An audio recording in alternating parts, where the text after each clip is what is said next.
तो पिछली क्लास में आपने किया था electric field due to a line charge और एक्सप्रेशन क्या आया था, lambda upon 2 pi epsilon naught r. ठीक, आज ये चैप्टर खत्म हो जाएगा आपका फर्स्ट वाला। और लिखिए, हेडिंग डालिएगा electric field due to a uniformly charge, electric field due to a uniformly charge infinite plane sheet. आज एब्सेंट कौन कौन है? सुहानी, भाटी का तो बोला है, सुहानी, सुहानी कौन है? सुहानी, अच्छा नाम याद किया। Electric field due to a uniform charge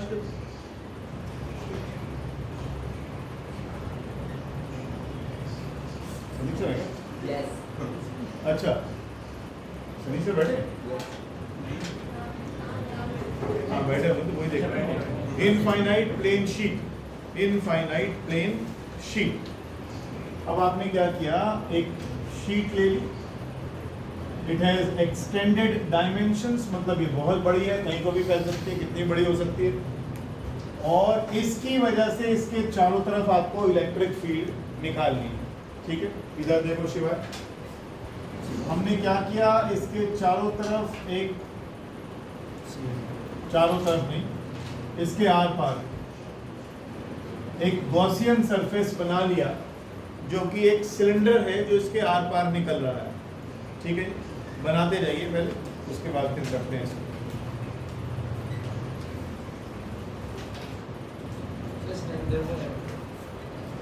असल में क्या किया मैंने, मैं दोबारा बोलता हूँ, आपने एक शीट ले ली पॉजिटिव चार्ज की, सात्विक फिर से देखो, आपने एक इलेक्ट्रिक फील्ड ले ली, सॉरी शीट ले ली पॉजिटिव चार्ज की। इस शीट से आर डिस्टेंस दूर कोई पॉइंट P है, वहां क्या करना चाहते हो, इलेक्ट्रिक फील्ड निकालना चाहते हो। आपने क्या किया, इसके अक्रॉस एक ऐसा गॉसियन सरफेस आर पार कर दिया such that point P lies on the flat end of the cylinder. हमने इस तरीके से इसको चूज कर लिया कि जो फ्लैट, ये जो हमारा पॉइंट P है, इस सिलेंडर के ऊपर ही आ गया।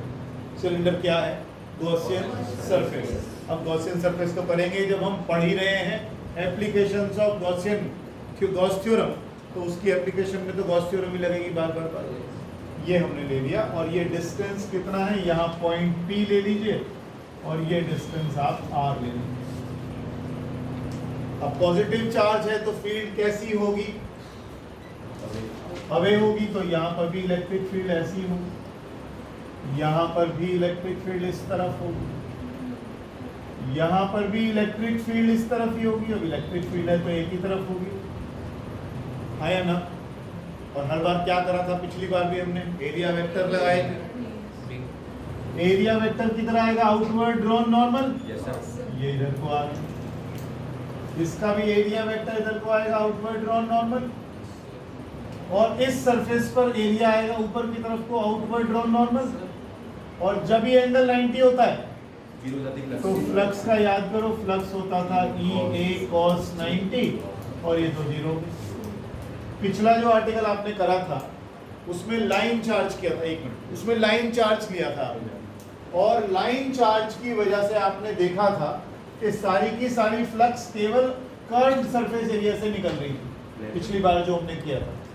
आज उल्टा हो रहा है, सारा का सारा जो फ्लक्स निकल रहा है वो कहाँ से निकल रहा है, फ्लैट एंड से निकल रहा है, क्योंकि यहाँ से तो निकलेगा नहीं। क्यों नहीं निकलेगा, बोलने दो उसको, मानवी को, क्यों नहीं निकलेगा, कर्व्ड सरफेस एरिया से क्यों नहीं निकलेगा, तो क्या हो गया, तो क्या हो गया, consider an infinite plane sheet of charge having, अच्छा दूसरी बात, पिछली बार आपने क्या लिया था भारती, आपने लाइन चार्ज लिया था, कितना लंबा था वो, इनफाइनाइटली लॉन्ग था। तो आपको इंटरेस्ट था क्या इसकी लेंथ में, नहीं, तो आपने क्या चीज डिफाइन कर ली थी, लैम्डा, जो कि होता है चार्ज पर यूनिट। यही करा था। आज हमारे पास ठाकुर साहब शीट आ गई, शीट आ गई। अब शीट आ गई तो शीट की भी डायमेंशंस इनफाइनाइट फैल रही है। इस केस में मुझे शीट नहीं चाहिए, शीट का एरिया पूरा करने के लिए क्या करूंगा, सरफेस चार्ज डेंसिटी चाहिए। सरफेस चार्ज डेंसिटी क्या होता है, चार्ज पर यूनिट एरिया। समझ रहे बात को लिखिए जरा। नहीं भैया अब लेट का तो चक्कर नहीं, खड़े हो जाओ। एरिया ना लूँ सिग्मा ही होता है ये चार्ज पर unit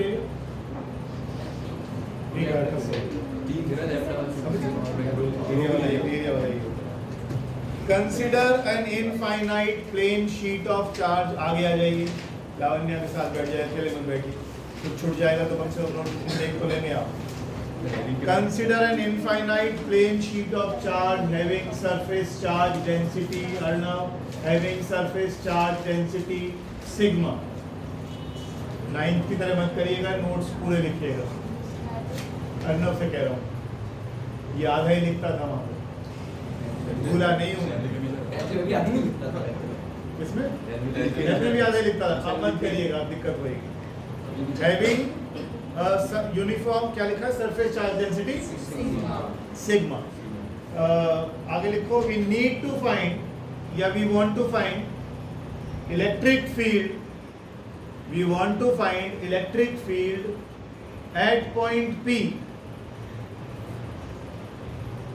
we want to find electric field at point P distant r from the sheet।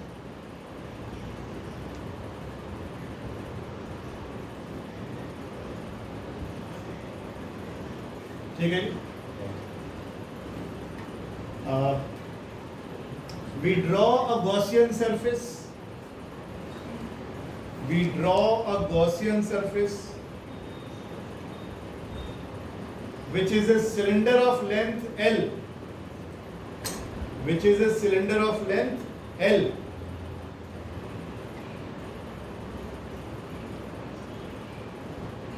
मैंने R ले लिया ना, मैंने P पॉइंट का लिखवाया था कुछ नहीं ना, अच्छा वो लिखवा दिया था। फिर लेंथ L मत लिखो, फिर लेंथ लिखो 2R। लेंथ पे 2R हो गई ना सिलेंडर में, लेंथ पे 2R हो गई, कोई बात। We choose a Gaussian surface of length 2R as shown in the figure।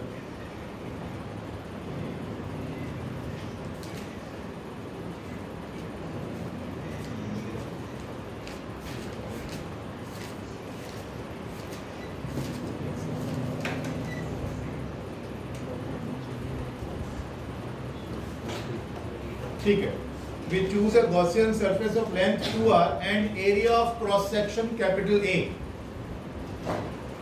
and area of cross section capital A as shown।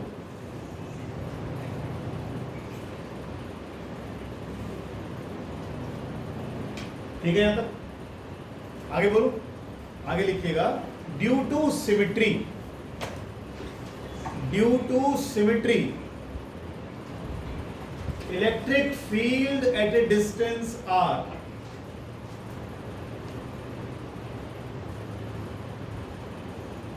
electric field at a distance r will be same, will be same and will be perpendicular to the sheet of charge, will be same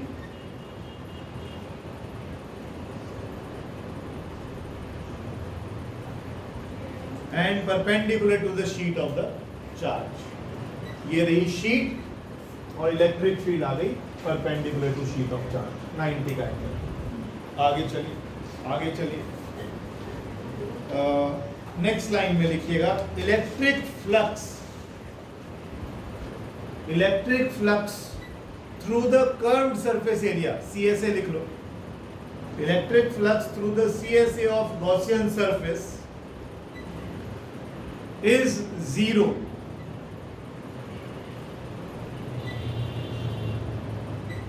ठीक है, reason भी लिख लो यहाँ पे, because angle between E and DS is 0 degree. फिर बोल दो, मैं तो गलत सलत लिखवाऊंगा ऐसे, बोलो फिर 90, because angle between E and D S is 90, angle between E and D S is 90। आगे लिखो नेक्स्ट लाइन में, उस लाइन खत्म कर देना। Electric flux through the flat ends, electric flux through the flat ends.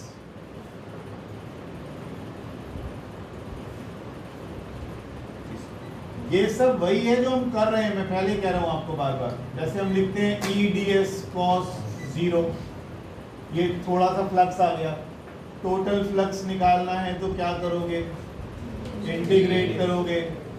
Electric field तो constant है, ds रह जाएगा, और इस पूरे एरिया को अगर मैं ऐड करूं तो क्या बनेगा।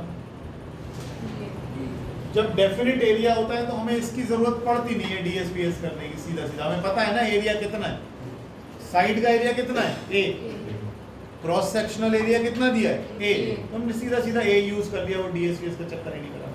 ठीक है, आगे लिखो, आगे लिखो। Total flux associated with the Gaussian surface, total flux associated with the Gaussian surface कितना लिखूं, 2EA, वेरी गुड। कितना हो गया, 2EA। हाँ, चाहे तो यहां लिख सकते हैं फ्रॉम बोथ फ्लैट एंड्स, दोनों ही फ्लैट एंड से EA निकला तो हमने 2EA कर दिया। सर स्केलर क्वांटिटी है, उंगलियां में चला गया, स्केलर क्वांटिटी है। वो भैया ऐसे कर रहा है, कह रहे ऐसे जा रहा है, फिर जोड़ कैसे रहे हो, flux scalar quantity, flux scalar quantity है, 2 और 2 4 ही होंगे। ठीक है, वेक्टर नहीं है, वेक्टर होता तो वैसे ही कट जाता। आगे लिखो, आगे लिखो, charge with in the Gaussian surface. अच्छा, ये तो आपने फ्लक्स निकाल ली ना, ये तो आपने फ्लक्स निकाल ली। पिछला आर्टिकल खोलना जरा, लाइन चार्ज वाला, पिछला आर्टिकल खोलना लाइन चार्ज वाला। क्या करा था आपने, पहले आर्टिकल में आपने फ्लक्स निकाली, चेक कर लो, फिर गॉस थ्योरम पढ़ी आपने। गॉस थ्योरम कहती है वो तो Q बाय एप्सिलॉन नॉट होता है, फिर आपने दोनों फ्लक्स को बराबर रख दिया। ऐसे ही करा था ना पिछली बार भी, सेम अभी भी करेंगे। एक बार हम फ्लक्स निकाल चुके, एक हम गॉस थ्योरम से लिख देंगे, फिर उनको आपने सामने रख देंगे, रिजल्ट आ जाएगा। करके देख, सर इसमें a 2 पाई r स्क्वायर नहीं है, एरिया 2 पाई r स्क्वायर क्यों लूंगा, एरिया a ले लिया तो a यूज कर लूं, और r क्यों लूंगा, r तो मैं लेंथ ले रहा हूं इसका। एरिया a ले लिया ना, अब एरिया मैंने 10 दे दिया तो 10 मान ले, अब एरिया a ले लिया तो a मान ले। सरफेस क्या है, charge with in the Gaussian surface, charge with in the Gaussian surface. Sigma क्या लिखा था आपने, Q बाय A, तो Q कितना हो गया, सिग्मा टाइम्स A हो गया। लिखते जाइए, लिखते जाइए।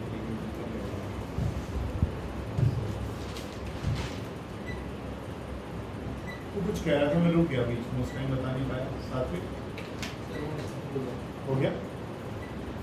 Therefore, गॉस थ्योरम क्या कहती है, गॉस थ्योरम कहती है फ्लक्स होता है Q by epsilon naught, Q आ गया sigma A by epsilon not.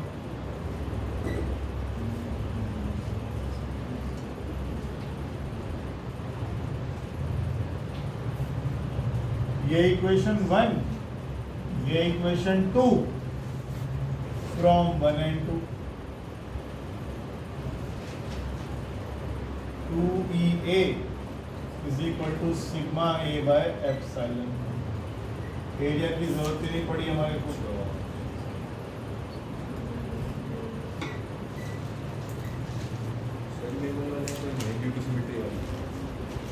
क्या इलेक्ट्रिक फील्ड बता रहा हूँ, इलेक्ट्रिक फील्ड यहाँ से 10 सेंटीमीटर दूर इधर और 10 सेंटीमीटर दूर इधर मैग्नीट्यूड वाइज सेम होगी या नहीं, मैंने बोली perpendicular to the sheet please. Perpendicular to the sheet नहीं है, इलेक्ट्रिक फील्ड कैसे निकल रही है, ऐसे ही तो जा रही है फील्ड। तो ये शीट है तेरी ऐसे, ये रही तेरी इलेक्ट्रिक फील्ड, कितना एंगल आ रहा है, वही लिखा है, वही लिखा है। इसमें एक बड़ी इंपॉर्टेंट चीज जो आई वो आपको नोट करनी चाहिए, जो अब तक के किसी रिजल्ट में नहीं आई, कि ई आर पर डिपेंड नहीं कर रही कि आप इलेक्ट्रिक इस पी पॉइंट को 10 सेंटीमीटर पे रख दो, 5 पे रख दो, चाहे 20 पे रख दो, ठीक, आर पर डिपेंड नहीं कर रही। इलेक्ट्रिक फील्ड आर डिस्टेंस पर डिपेंड नहीं कर रही, लिख लीजिए इंग्लिश में बोल दो। क्या, electric field is independent of r, ऐसे लिख लो।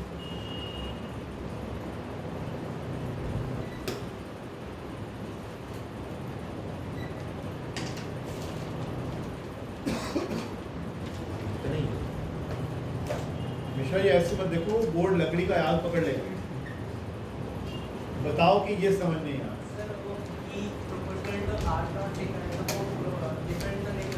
आर नॉट का मतलब कि आर की पावर 0 मतलब 1 ही हो गया, तो आर पर डिपेंड नहीं करता, इसलिए डिपेंड्स ऑन आर लिखता तो फिर वो आर पर डिपेंड करता।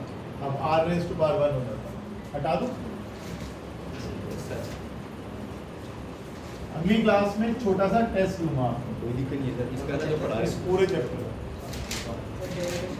आगे लिखिएगा। हाँ, सब कुछ इलेक्ट्रिक फील्ड एक टॉपिक है। जी सर,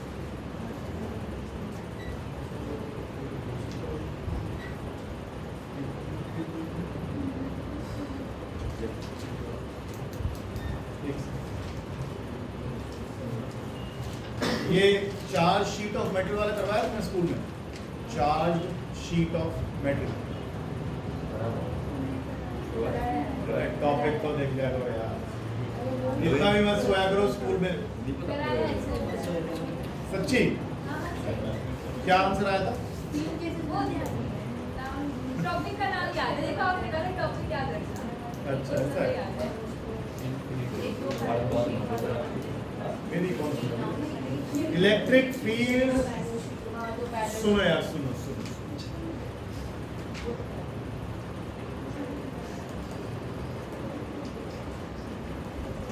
चलो लिखो, electric field of two positively charged parallel plates. Electric field of two positively charged parallel plates. अभी हमने सिंगल शीट ऑफ चार्ज लिया था, दो पैरेलल प्लेट्स ले रहे हो। यहाँ से आपके कैपेसिटर का चैप्टर का नींव रखा जाएगा। पहली बार क्या किया आपने, दो शीट्स ले ली, पहले समझ लो उसके बाद लिख लेना, जब तसल्ली हो जाए फिर लिखेंगे। ये हमने दोनों पॉजिटिव चार्ज की शीट्स ले ली, प्लेट्स ले ली।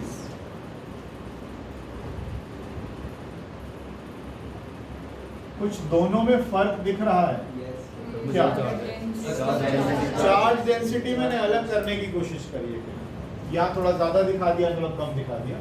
इस पर भी सरफेस चार्ज डेंसिटी सिग्मा 1 है और इसकी सरफेस चार्ज डेंसिटी सिग्मा 2 है, लेकिन दोनों ही पॉजिटिव हैं क्योंकि पॉजिटिव चार्ज है, ठीक है, लेकिन सरफेस चार्ज डेंसिटी सेम नहीं।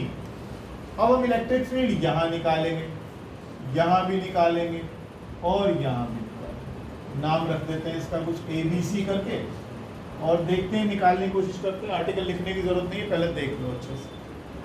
पॉजिटिव चार्ज इस पॉइंट पर आ जाए, इस पॉइंट पर आ जाए, इस पॉजिटिव प्लेट की वजह से फील्ड किधर होगी, तो क्या मैं इसको इधर लिख दूं, E1 1 की वजह से, इसकी वजह से भी इधर को ही होगी, पॉजिटिव चार्ज से दूरी होती है, तो ये भी इधर को हो गई, ये हो गई E2,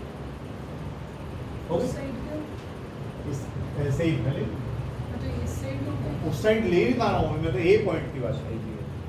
अब मैं पॉइंट बी की बात करता हूँ, इसकी वजह से इलेक्ट्रिक फील्ड इस तरफ होगी, इसकी वजह से इस तरफ होगी, सी पॉइंट पर आ जाओ। E1 इधर होगी और E2 भी इधर होगी। हाँ करोगे तो चलूंगा, सही है। अब यहाँ इलेक्ट्रिक फील्ड अगर मुझे निकालनी है तो वो E1 प्लस E2 आई, और अभी लिख कर आए हो इलेक्ट्रिक फील्ड कितनी होती है, sigma upon 2 epsilon not. Sheet की वजह से अभी लिखा है। तो ये अच्छा, ये वाली डायरेक्शन में पॉजिटिव ले रहा हूँ और ये वाली डायरेक्शन में नेगेटिव, तो कंफ्यूजन अब खत्म हो जाएगी, क्योंकि इलेक्ट्रिक फील्ड एक वेक्टर क्वांटिटी है, तो डायरेक्शंस ले ली हमने साथ साथ। अब ये तो दोनों ही इस तरफ हैं, तो minus sigma 1 upon 2 epsilon not और माइनस सिग्मा 2 अपॉन 2 एप्सिलॉन। दोनों नेगेटिव साइड है, जुड़ गई दोनों की दोनों, और दोनों का सिग्मा पॉजिटिव था। मम्मी क्या था, लावण्य? हाँ अभी तो आप नहीं थे, थोड़ा ध्यान रखिए, मैं पकड़ लेता हूँ, ऐसे ना कर। इधर आ जाए। E1 किस तरफ है, तो क्या लिखूं? 0 आएगा।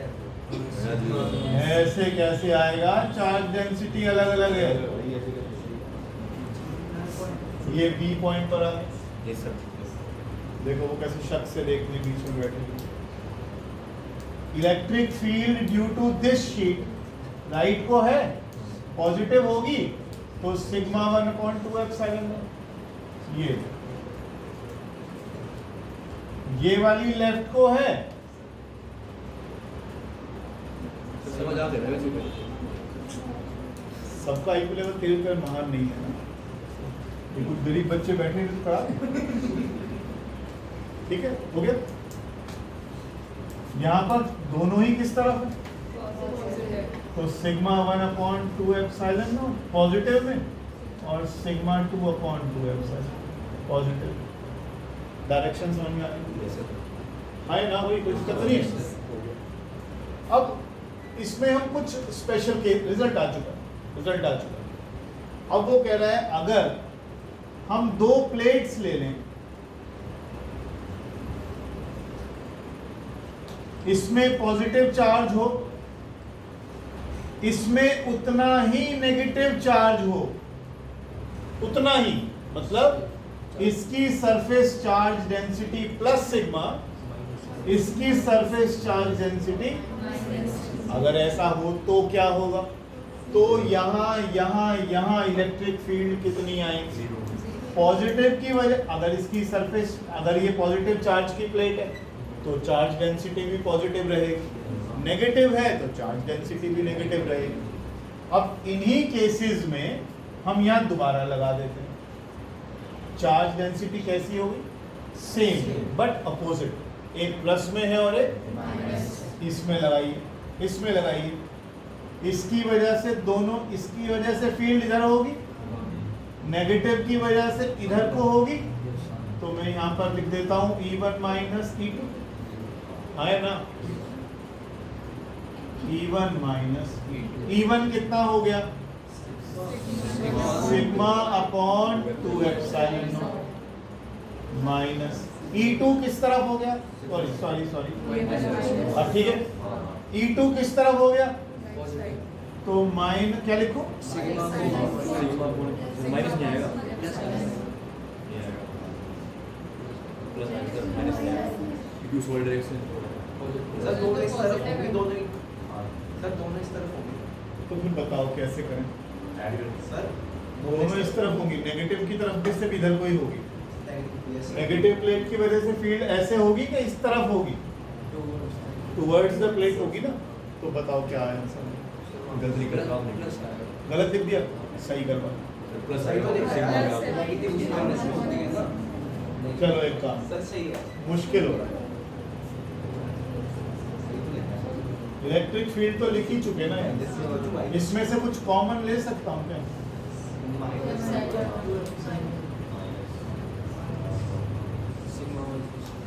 अब ठीक है, अब ठीक है। अब मुझे ये मालूम है कि एक प्लस सिग्मा और एक, और मैं इस चक्कर में पड़ ही नहीं रहा, यहाँ तो फील्ड निकाल ली ना। अब यहाँ क्या करो, एक सिग्मा प्लस सिग्मा है और एक सिग्मा माइनस सिग्मा है, कितना है? तो इलेक्ट्रिक फील्ड यहाँ कितनी आ गई? चक्कर खत्म,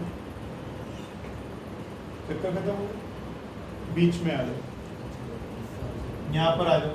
क्या रिजल्ट था? यही था ना? क्या कॉमन ले लूं? क्या लिखूं अंदर? सिग्मा 1 प्लस, हाँ sigma 1 minus.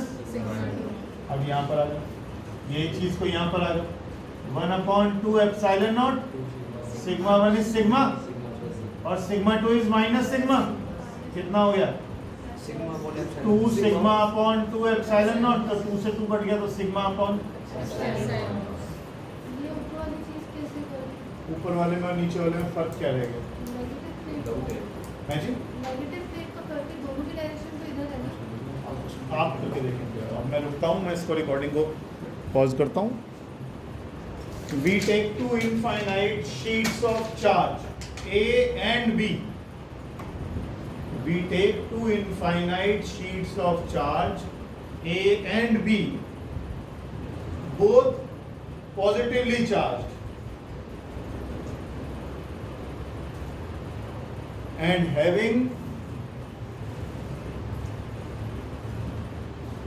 having surface charge densities sigma 1 and sigma 2.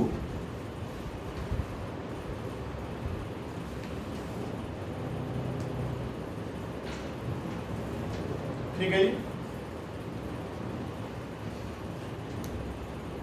We wish to find electric field in the three regions as shown. We wish to find electric field in the three regions as shown. We wish to find electric field in the three regions as shown. ये वाली direction positive direction, ये वाली direction negative direction. ठीक है, लिखिए electric field in the region 1, electric field in the region 1, electric field in the region 1। इधर दिखा दूं दोनों ही, E1 और E2 दोनों इधर ही दिखा दूं। तो minus sigma 1/2 epsilon not minus sigma 2/2 epsilon. तो कॉमन ले लीजिएगा, माइनस सिग्मा 2 एप्सिलॉन नॉट, तो बच गया सिग्मा 1 प्लस सिग्मा। लिखते जाइए।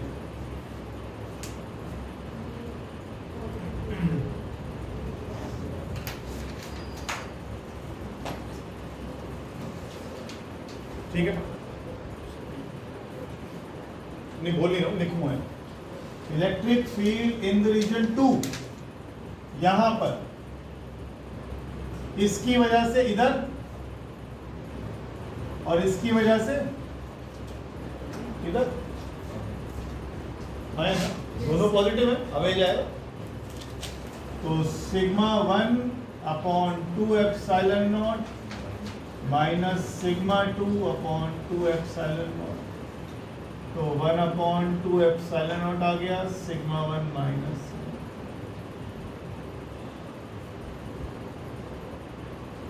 सिग्मा की डायरेक्शन समझ गए तो सिग्मा तो चार्ज डेंसिटी। बेटा ये 1 वाले को 1 ले रहा हूँ, 2 वाले को 2 ले रहा हूँ, उससे नाम तेरा नवदीप की जगह संदीप होता तो क्या हो जाता? कर लिया। ये क्या होगा, यहाँ पर E1 भी इधर होगा और E2 भी इधर ही होगा। yes, sir. और दोनों पॉजिटिव साइड ही होंगे। तो sigma 1/2 epsilon not plus sigma 2/2 epsilon not. तो 1/2 एप्सिलॉन नॉट कॉमन लोगे तो बचेगा sigma 1 plus.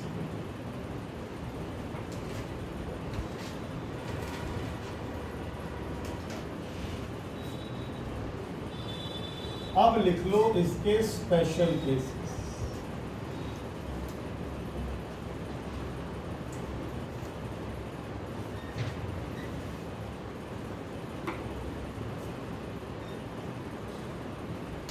if we take sigma 1 as plus sigma and sigma 2 as minus sigma, यानी एक पॉजिटिवली चार्ज प्लेट और एक उतनी ही डेंसिटी वाली नेगेटिवली चार्ज प्लेट,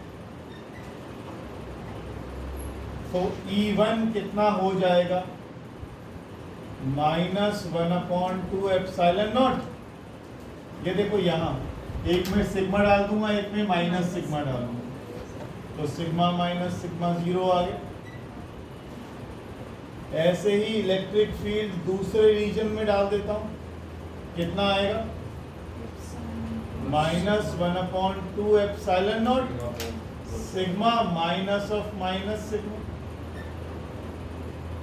तो ये कितना आ गया? और थर्ड रीजन में फिर आप डालिएगा 0 आ जाएगा। यानी अगर हमारे पास दो ऑपोजिटली चार्ज्ड प्लेट्स हों जिनकी चार्ज डेंसिटी सेम हो, सिर्फ प्लस माइनस का फर्क हो, तो इनके बीच में इलेक्ट्रिक फील्ड का वैल्यू ये होता है। यहाँ इलेक्ट्रिक फील्ड नहीं होता और यहाँ भी इलेक्ट्रिक फील्ड नहीं होता। सेकंड वाले केस में माइनस आ भी जाएगा तो क्या होगा? कैसे आएगा माइनस? पता नहीं फिर कैसे गलती हो रही, चेक करो मेरे से करो। कहीं कुछ गलत किया क्या मैंने? बाहर माइनस था ही नहीं ना, सेकंड वाले में बाहर माइनस था ही नहीं।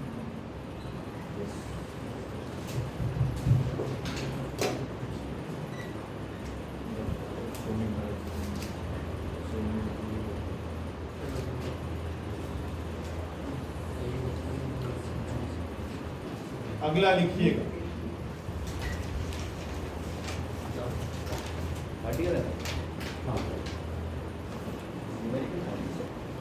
Electric field due to a uniformly charged thin spherical shell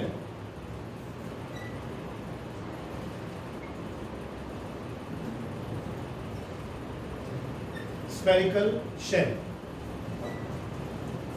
अब यहां पर हम एक छोटा सा spherical shell बना लेंगे।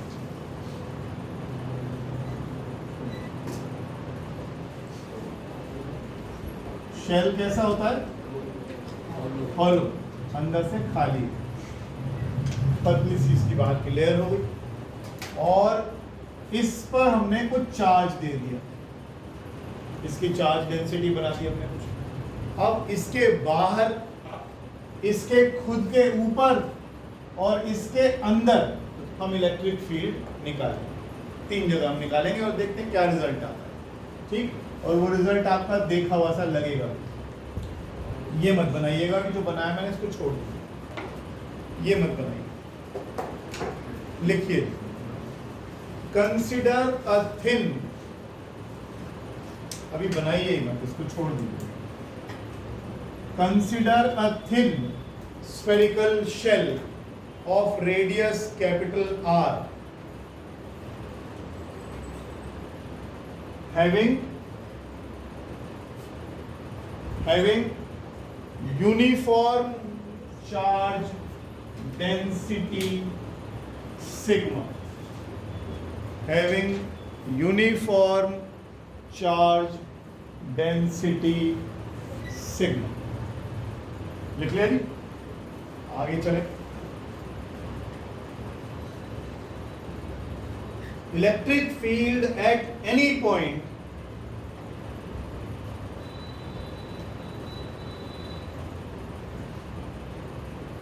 is radial।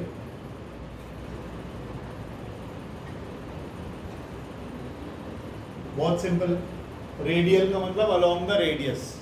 हमने यहाँ पर चार्ज डेंसिटी सिग्मा ले ली, यानी हमने इस पर प्लस क्यू चार्ज दे दिया। अब ऑब्वियसली इससे फील्ड कैसे निकलेगी, फील्ड लाइंस कैसे निकलेंगी? ऐसे, तो electric field will be away.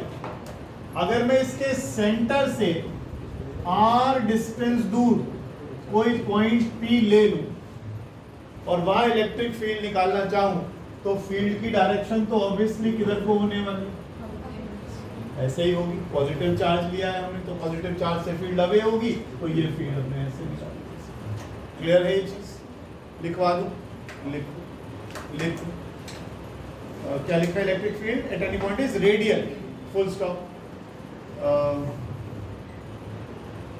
Field is नहीं, magnitude of the field is same at all the points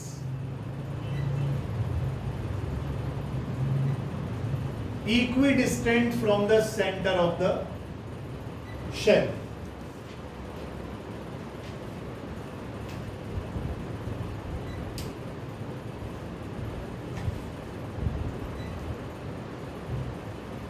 ठीक है जी?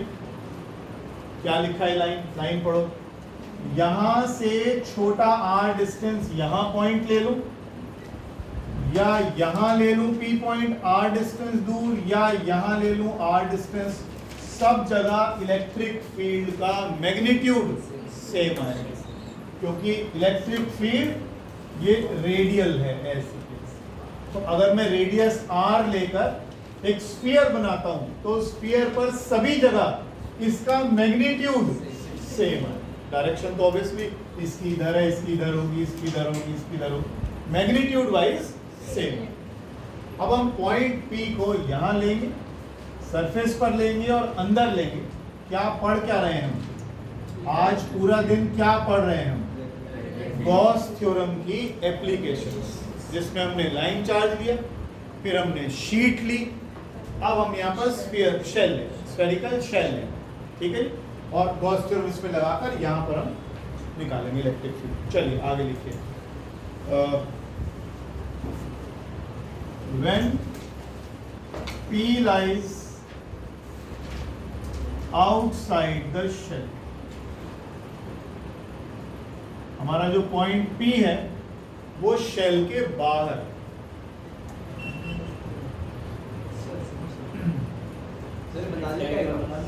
बना लो डायग्राम, तो हमने सब डायग्राम क्यों नहीं बनाया? मैंने बोला वो जो मैंने लाइंस ऐसे खींची थी उसे मतलब कोई क्या फर्क, क्या चीज? हाँ वही आया, वही आया।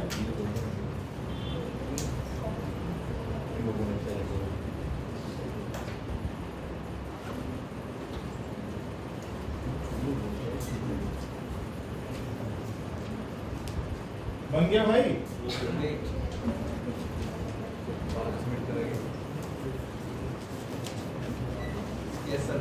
बन गया। अब हम क्या कर रहे हैं? गॉस थ्योरम लगाने के लिए क्या चाहिए होता है? गॉस थ्योरम क्या कहती है? फ्लक्स किसके बराबर है? ये क्या है? ये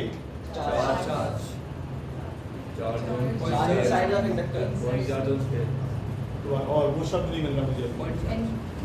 चार्ज एनक्लोज। अब किसी एनक्लोज किस में करते हो? गॉसियन सरफेस में। गॉसियन सरफेस में अभी तक आपने कोई चार्ज एनक्लोज नहीं करा, कोई गॉसियन सरफेस नहीं बनाई, तो फिर गॉस थ्योरम कैसे लगाओगे? तो पहले आपको गॉसियन सरफेस बनाना चाहिए। तो हमने क्या किया? हमने एक गॉसियन सरफेस बनाया जो कि एक स्फीयर है और उसका रेडियस कितना है? r, such that point P lies on the Gaussian surface। ठीक है, इस पर अब जो भी चार्ज होगा वो सारा इस गॉसियन सरफेस के अंदर, क्या वर्ड यूज करूं? एनक्लोज्ड होगा। तो गॉसियन सरफेस चाहिए ना चार्ज को बंद करने के लिए, वही बना। आगे लिखो, we draw a Gaussian surface, we draw a Gaussian surface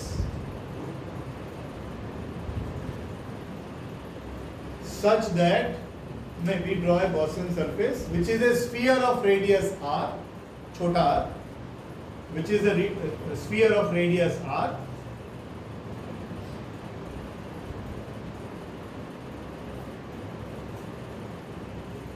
such that point P such that point P lies on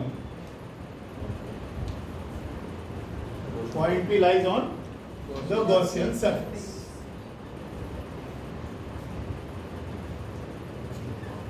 ठीक है,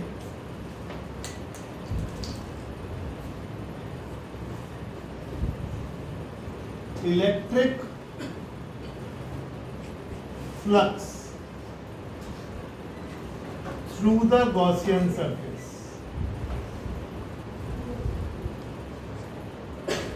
अर्णव बताएगा electric flux through the Gaussian surface कितनी लिख लूं?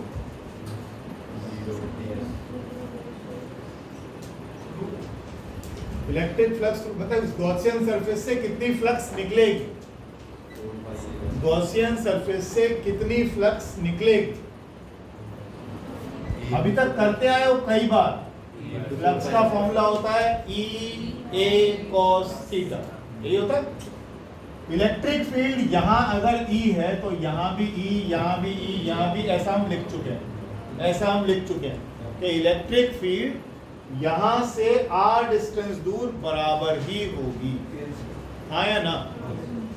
तो इलेक्ट्रिक फ्लक्स का फॉर्मूला क्या बनता है? E A cos theta. इस पॉइंट पर गॉसियन सरफेस पर छोटा सा एरिया ले लूं, एरिया के ऊपर वेक्टर डाल दूं ds, E और ds में एंगल 0, तो मुझे लिख देता हूं, मैं इसको लिख देता हूं E ds cos 0। ये थोड़ी सी फ्लक्स आ गई यहां से, टोटल फ्लक्स निकालोगे तो क्या करोगे? E तो आप कह रहे हो कांस्टेंट है सब जगह, पूरे सर्कल, पूरे स्फीयर पे, तो बच क्या गया? केवल ds। और अगर मैं ds सारे जोड़ दूं तो स्फीयर का एरिया आ जाएगा, कितना आ जाएगा? 4 पाई r। ठीक है, ऐसे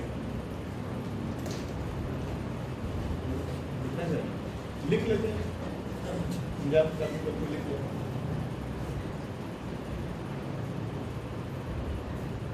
अब बताओ, charge within the Gaussian surface कितना है? Q। Charge with in the Gaussian surface कितना है? Q।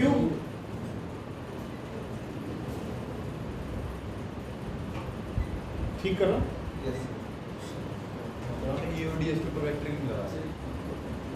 बेटा ये मैग्नीट्यूड होता है ना, A डॉट B का मैग्नीट्यूड होता है A B cos थीटा, तो वेक्टर के साइन थोड़ी लगाऊंगा। अच्छा, यूजिंग गॉस थ्योरम,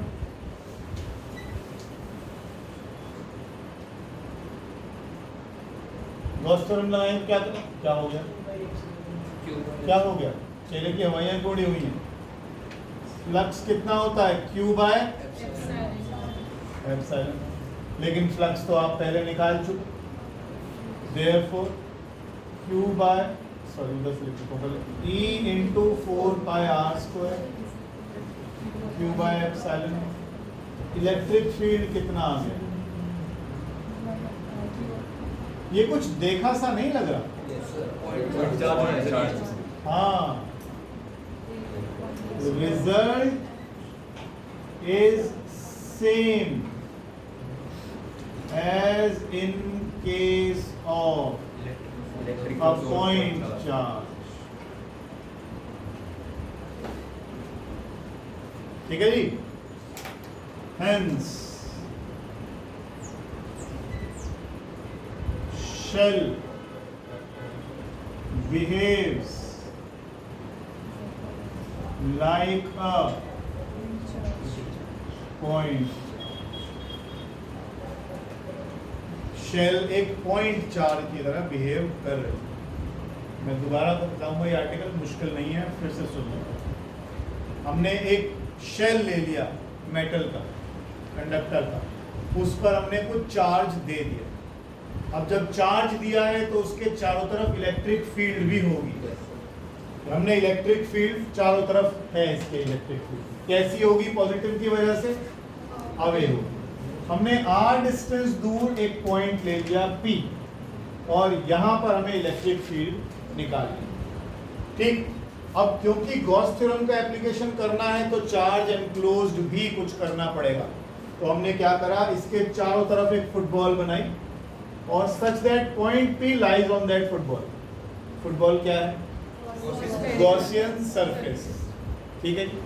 तो हमने पॉइंट P पर अगर हम एरिया वेक्टर लेते हैं तो आउटवर्ड ड्रॉन नॉर्मल, EB बाहर, एंगल 0, ये फ्लक्स आ गया। लेकिन गॉस तो कह के गए फ्लक्स तो Q बाय एप्सिलॉन नॉट होती है। और अब इस गॉसियन सरफेस में कितना चार्ज एनक्लोज्ड है? Q। तो Q हमने इससे E निकाल लिया। इलेक्ट्रिक फील्ड कहाँ निकल आई? पॉइंट P पर, जो कि कितना दूरी है? इसका रेडियस कितना लिखवाया था मैंने आपको? कैपिटल। ये एक पार्ट खत्म हुआ when P lies outside the shell। अब दूसरे पर आई, तीन ही तो होंगे। P lies on the shell, on the surface of shell लिखो इसको। हाँ जी मिश्रा जी ठीक कह रहे हैं आप। सिर्फ फर्क क्या आएगा, छोटे आर और बड़ा आर बराबर हो जाएगा। मानवी जी इसको उठा के यहाँ ले आए हम, तो अब तो छोटा आर बड़ा आर बराबर हो गया। अच्छा अब यार, तो इलेक्ट्रिक फील्ड कितनी आ गई? 1/4 pi epsilon naught Q by R। ठीक है जी, वो भी आ गया। 1 मिनट का टाइम दो मुझे। P को उठा के रख दो यहाँ, इस जगह। तीसरा केस आ गया, P lies inside the shell। आप तरीका तो एक ही लगा रहे हो, गॉसियन थ्योरम, गॉसियन सरफेस तो अभी भी बनानी पड़ेगी। अब की बार आपका P यहाँ आ गया तो आपने गॉसियन सरफेस यहाँ बना ली। लेकिन एक कमाल देखो, अब की बार इस गॉसियन सरफेस के अंदर चार्ज नहीं, चार्ज तो किस पर है? चार्ज तो किस पर है? शेल पर। तो चार्ज तो यहाँ है, चार्ज तो यहाँ शेल पर, यहाँ तो कुछ नहीं है। अब इसके अंदर तो चार्ज एनक्लोज ही नहीं हुआ। जब चार्ज ही नहीं हुआ तो इलेक्ट्रिक फील्ड कहाँ से है? अंदर इलेक्ट्रिक फील्ड, किसी भी कंडक्टर के अंदर इलेक्ट्रिक फील्ड 0, क्योंकि चार्ज नहीं है अंदर। लिखिए लिखिए, फॉर ए पॉइंट इनसाइड लिखा, इनसाइड। आगे लिखिए, और ये ना यहीं पर मार्क कर लो, बार बार लिखना पड़ रहा है। गॉसियन सरफेस, बाहर वाले को भी, डॉटेड को भी लिख देना कि ये भी गॉसियन सरफेस ही। क्या हो गया, क्यों मुस्कुरा? निकला ही नहीं। P lies inside the shell, ये ऐसा ही है इसकी वाली। कर कोई बात, इसका कुछ नाम रखेंगे आप। P lies inside the shell लिखो आगे।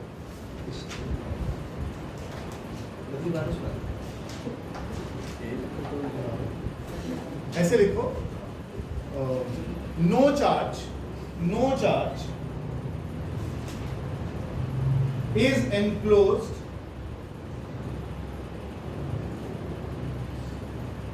in the Gaussian surface drawn inside the shell,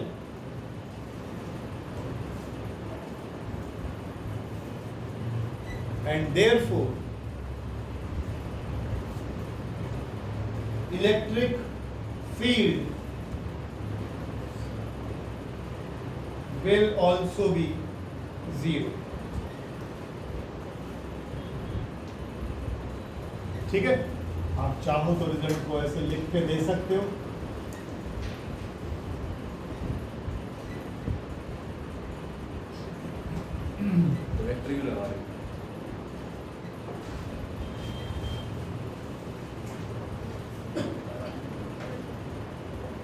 जब ये ही 0 है तो ये भी 0 जाए, जब ये भी 0 है तो ये भी 0 जाए। आप ऐसे लिख से दे सकते हो कि जो अंदर गॉसियन सरफेस आपने बनाई है उसमें कोई चार्ज बंद ही नहीं हो रहा, इनक्लोज ही नहीं हो रहा। जब चार्ज ही नहीं इनक्लोज होगा तो फिर इलेक्ट्रिक फील्ड भी कहां से? तो शेल के बाहर और शेल किसकी तरह बिहेव कर रहा है? पॉइंट चार्ज की तरह। Shell behaves like a. एक छोटा सा ग्राफ ड्रॉ करते हैं, एक छोटा सा ग्राफ ड्रॉ करते हैं। लास्ट में बिगिनर से आज का ये आ गई हमारी शेल। रहम की उम्मीद करा ना कर। शेल, ये शेल का सरफेस, ठीक है। क्या फॉर्मूला बना electric field due to a shell का? K q by electric field r square के बस में आ गई। ऐसे केस में ग्राफ कैसा बनता है? ये बन गया। ये ग्राफ किस किस के बीच में है? इलेक्ट्रिक फील्ड और आर। आपको समझाने के लिए शेल बना दिया, अदरवाइज ग्राफ तो बस यही है। ग्राफ में एक तरफ y एक्सिस पर क्या ले लिया E, x एक्सिस पर क्या ले लिया R। अब मैं शेल के बाहर की बात कर रहा हूं तो ग्राफ मैंने बाहर दिखा दिया, ठीक। शेल के अंदर आता हूं तो इलेक्ट्रिक फील्ड कितनी है हनिका? 0। अब इलेक्ट्रिक फील्ड अंदर यहां भी 0, यहां भी 0, यहां भी 0, यहां भी 0, यहां भी 0, यहां भी 0, यहां भी 0, सब जगह 0। तो अंदर तो है ही, अंदर है ही नहीं तो ग्राफ सीधा कहां जा मरा? जी खत्म। अंदर तो फील्ड ही नहीं, जब फील्ड ही नहीं है तो इलेक्ट्रिक फील्ड खत्म करो, है ही नहीं। ये इलेक्ट्रिक फील्ड आउटसाइड है। क्या फॉर्मूला लिखा था आपने? के क्यू बाय आर। सरफेस पर जब आए तो इलेक्ट्रिक फील्ड कितनी थी? के क्यू बाय बड़ा आर स्क्वायर। और अंदर आए तो इलेक्ट्रिक फील्ड कितनी थी? 0। कुछ चार्ज नहीं था। चार्ज।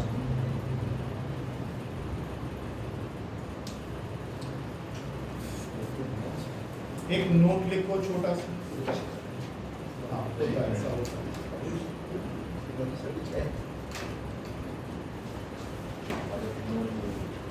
ठीक है, और ब्रैकेट में लिख लीजिएगा नॉर्टन सिलेबस। फॉर्मूला दे रहा हूँ, पेपर तो भरे हुए ही तो 500 रुपये खराब करने के लिए, यही का उसमें फॉर्मूले काम आएंगे। लिख लो, electric field of a solid sphere, electric field of a solid sphere of uniform charge density sigma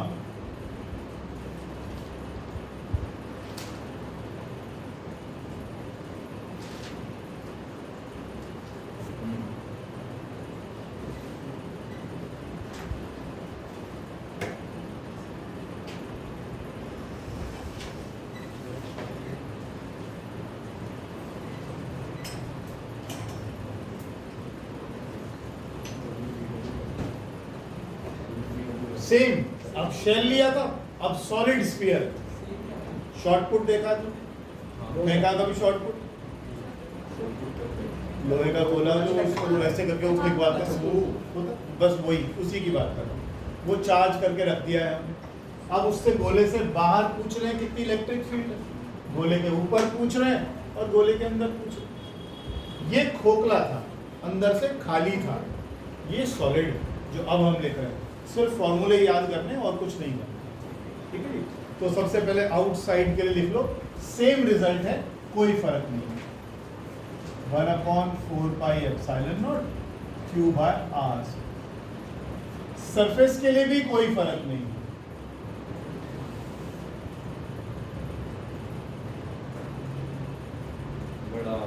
ठीक है जी, लेकिन इस बार ना मटेरियल अंदर भी भरा हुआ है, तो ये जो अंदर की बात आएगी, जो इस बार आपने कितनी लिखी? 0। ये रिजल्ट ऐसा आएगा 1/4 पाई एप्सिलॉन नॉट क्यू छोटा r बाय r। कोई डेरिवेशन नहीं करनी है, सिर्फ रिजल्ट्स याद करना।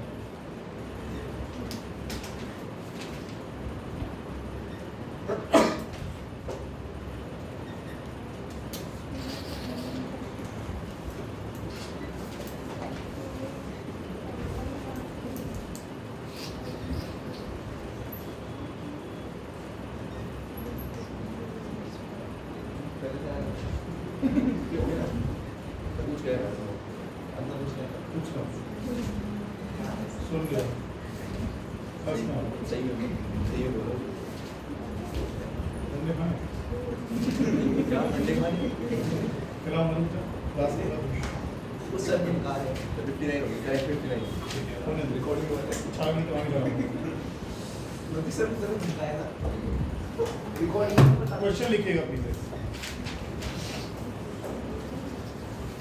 कौन सी टॉपिक का क्वेश्चन है Navdeep Singh Lawrence public school थोड़ा ध्यान से पढ़ाई किया कीजिए आपका मन पढ़ाई में रहता नहीं है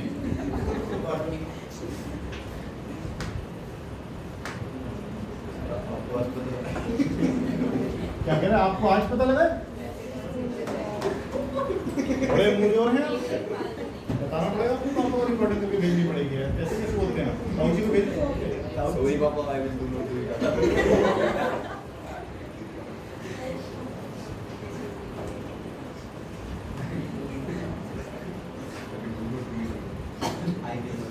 रहने तो मत बोला दो चार को लेंगे मेरे चक्कर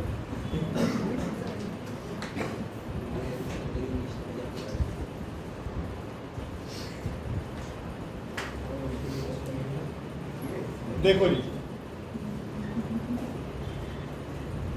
अगर बोर्ड पर देखोगे ध्यान से तो आपको दो डाइपोल्स नजर आएंगे डाइपोल क्या होते हैं equal and opposite charges separated by some distance ये भी डाइपोल हो गया और ये भी डाइपोल हो गया और इन दोनों के बीच में ये जो एंगल है ये 120 डिग्री का है दिया हुआ ठीक है थोड़ा सा लिख लो AB and CD are two identical dipoles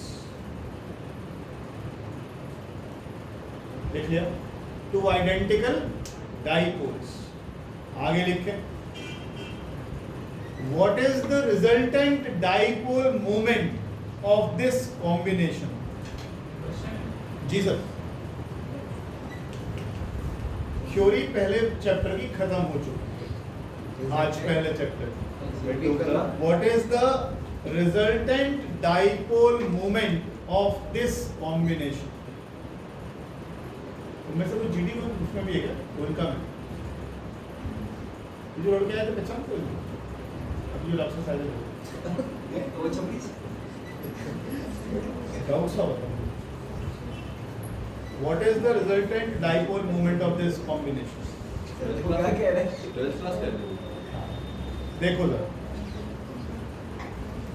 dipole moment की डायरेक्शन क्या है माइनस क्यू से प्लस क्यू जरा इसकी बात कर इधर देख लो इधर अरे यार तुम लोग फिर भी कराई बात क्या हो गया इधर देखो माइनस क्यू से प्लस क्यू यही डायरेक्शन होती है ना एक डाइपोल मोमेंट की डायरेक्शन तो ये आ गई ये डाइपोल हो गया पी डाइपोल मोमेंट हो गई पी ठीक है ना माइनस से प्लस ऐसे आ दूसरा यहाँ है इसकी डाइपोल मोमेंट ऐसे होगी लेकिन क्योंकि दोनों डाइपोल्स बराबर हैं तो ये P और ये P बराबर आया ना दोनों में कितना एंगल है जी रिजल्टेंट भी P ही आएगा मुझे नहीं मालूम मैं तो अभी देख के करूँ क्या है cos 120 याद है -1 फिर तो सही है फिर तो मिश्रा जी ठीक है अब देखिए अब इन दोनों का रिजल्टेंट निकालना है वेक्टर कहते हैं अगर इन दोनों का रिजल्टेंट निकालना है तो a square plus b square plus 2ab cos 120 ये आ गया रिजल्टेंट डाइपोल मोमेंट cos 120 की वैल्यू कितनी बता रहे हो -1/2 इसको सॉल्व करिए आंसर आएगा P लेकिन डाइपोल मोमेंट तो खुद एक वेक्टर क्वांटिटी है तो डायरेक्शन भी तो बतानी पड़ेगी सिंह साहब है इन दोनों का अच्छा ये भी P है ये भी P है तो जो रिजल्टेंट आएगा वो इस एंगल को बाइसेक्ट करेगा सिमेट्री है ना सिमेट्री है ना, तो ये बिल्कुल बीच में ही आएगा। तो 60 इधर और 60 इधर। अप्रोक्सीमेटली अगर मैं बोल दूं यहां पर, तो ये मेरा नेट डाइपोल मोमेंट आएगा, P नेट आएगा। आ गया कि नहीं? इसने इस डाइपोल के साथ कितना एंगल बनाया, इसके साथ कितना एंगल, तो ये एंगल कितना बचा, 30। दूसरा 60 छोड़ दो। वो इन वाली लाइन एक ही साथ होगा सिर्फ 60। किसके साथ एंगल बना रहा है? सिर्फ ये तक मैंने एंगल ही गलत बनाया ना। ये तो ये 60 है, तो ये कितना बचा? 30। इसके साथ ही तो बना रहा है, वाई एक्सिस वाले के साथ ही तो बना रहा है ये एंगल, तो यही तो 60 आया, तो ये कितना बच गया, तो ये कितना बच गया, 60। रिजल्टेंट कितना एंगल बना रहा है, रिजल्टेंट इसके साथ कितना एंगल बना रहा है, 30 हो जाएगा। अब हो गया ना 120 का, है ना? ठीक, बनाओ। अच्छा, तो P net is making an angle of 30 degree with x-axis। लेकिन अभी सवाल खत्म हुआ नहीं, जो लेना बाकी अगला कह रहा है, इफ दिस सिस्टम, जब तक ये समझ ना आ जाए क्लास छोड़ के जाना नहीं है, समझ रहे हो बात को? जब तक समझ ना आ जाए इसको रट्टा नहीं मारना, समझ के जाना है। आगे लिखो, क्वेश्चन है इसी में व्हाट इज, अच्छा ये तो कर लिया, if this dipole, if this system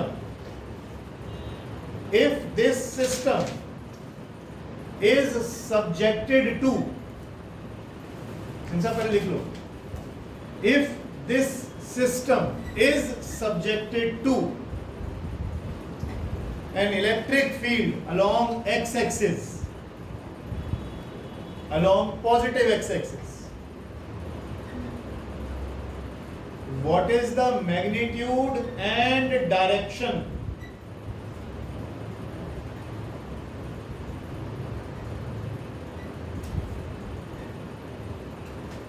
of the torque acting on it। ये CBSE दिल्ली 2011 का क्वेश्चन बुक में लिखा हो, क्या वो acting on the system. P sin theta होता है। तुझे फॉर्मूला याद है तो फिर बात करिए।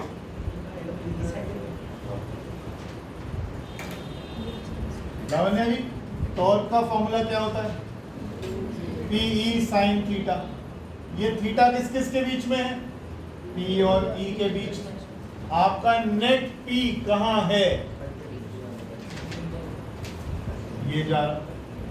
क्वेश्चन में क्या दिया है? इलेक्ट्रिक फील्ड किस तरफ है? इस तरफ।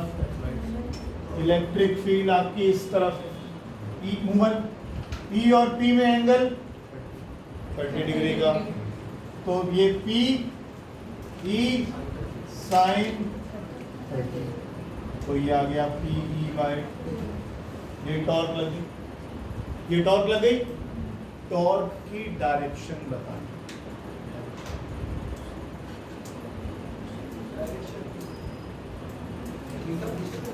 टॉर्क की डायरेक्शन पूछा, ऐसा होता है ना, P और E। Into the paper. ध्यान रखिएगा, टॉर्क होता है P क्रॉस E। इसके समोसे अलग हैं, या पता है? फिर काट दे।